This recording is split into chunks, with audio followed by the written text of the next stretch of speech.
Hello to my wonderful maths lovers. So children, आज का मेरा ये टॉपिक है twin prime numbers and composite numbers.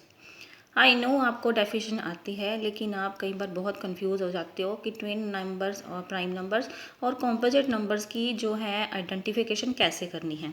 सो इस वीडियो में मैं आज आपको एक डेफिनेशन और उसके रिगार्डिंग एग्जांपल्स के थ्रू मैं आपको समझाऊंगी कि ट्विन प्राइम नंबर्स और कॉम्पोजिट नंबर्स क्या होते हैं। So let's check. The first definition is twin prime numbers.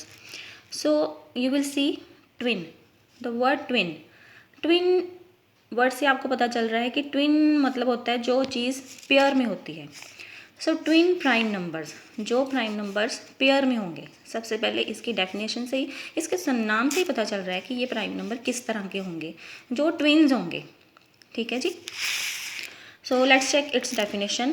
The prime numbers which differ by two, यानी कि ऐसा बोल सकते हैं कि जिस प्राइम नंबर्स के जो पेयर में 2 का डिफरेंस आ जाता है वो प्राइम नंबर्स हो जाते हैं। जैसे 3, 5। तो आपको बच्चों पता है कि 3 के नेक्स्ट जो प्राइम नंबर होता है वो 5 होता है, और 5 के बाद प्राइम नंबर होता है 7। सो 11 के बाद प्राइम नंबर होता है 13।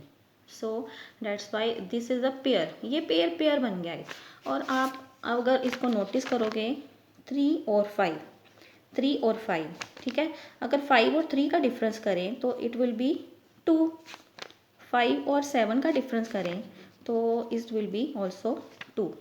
सो ये इस तरह से अगर हम 11 और 13 का भी पेयर देखेंगे तो 13 माइनस 11 भी कितना आएगा, 2। सो ये हमें 2 का डिफरेंस देगा। सो इसलिए ये जो हैं पेयर, ये हैं ट्विन प्राइम्स। ठीक है। इसको हम लिखेंगे कैसे?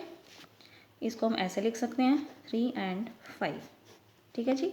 इसको हम ऐसे लिख सकते हैं 3-5, या इसको हम ऐसे लिख सकते हैं 3, 5। इन 3 तरीक़ों से हम इसकी रिप्रेजेंटेशन कर सकते हैं।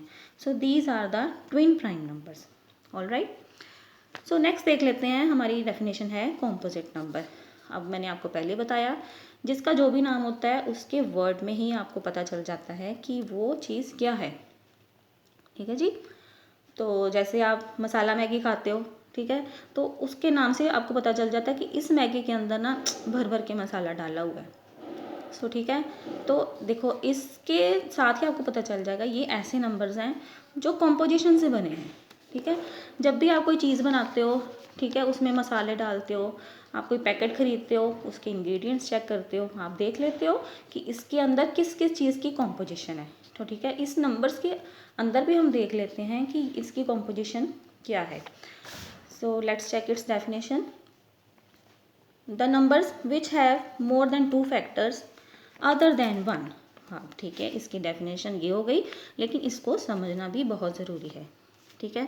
तो इसको कैसे समझेंगे? The numbers which have more than 2 factors other than 1, यानी कि 1 के अलावा भी उसके 2 और फैक्टर्स होते हैं। लाइक 4।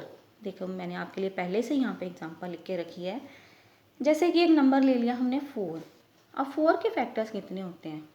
एक तो 1 हो गया, एक 4 हो गया, और एक 2 2 भी 4 होता है। ठीक है। तो इसके 3 फैक्टर्स हो गए। कहने इस लाइन का मतलब ये आप समझ लो कि जिसके 3 फैक्टर्स होते हैं या 2 से ज़्यादा होते हैं, ठीक है, वो हो गए कॉम्पोजिट नंबर्स। लाइक 6।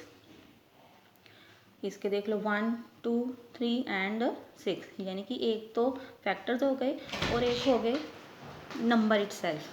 ठीक है।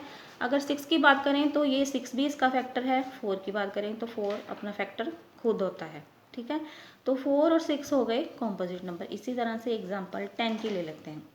देखो 10 क्या होता है? एक इसका फैक्टर हो गया 1, एक हो गया 2, एक हो गया 5, और एक हो गया 10, यानी कि नंबर इटसेल्फ जिसकी हम बात करें वो भी नंबर अपना खुद का फैक्टर होता है। ये भी मोर देन कितने हो गए? 2 अदर देन 1, यानी कि 1 के अलावा भी 2 जो और फैक्टर्स होते हैं वो हो गए composite number. All right children. मैंने आज आपको 2 डेफिनेशन बताई हैं। एक तो ट्विन प्राइम की है और एक कॉम्पोजिट नंबर्स की है।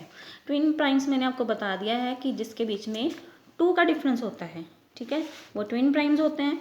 और कॉम्पोजिट नंबर वो जो दो या ज़्यादा फैक्टर से बनते हैं वो हो गए composite numbers. So I hope कि आपको डेफिनेशंस अच्छे से समझ में आ गई हैं।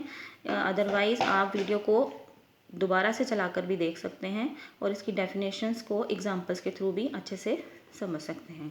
तो we will meet till the next video. So take care and bye bye.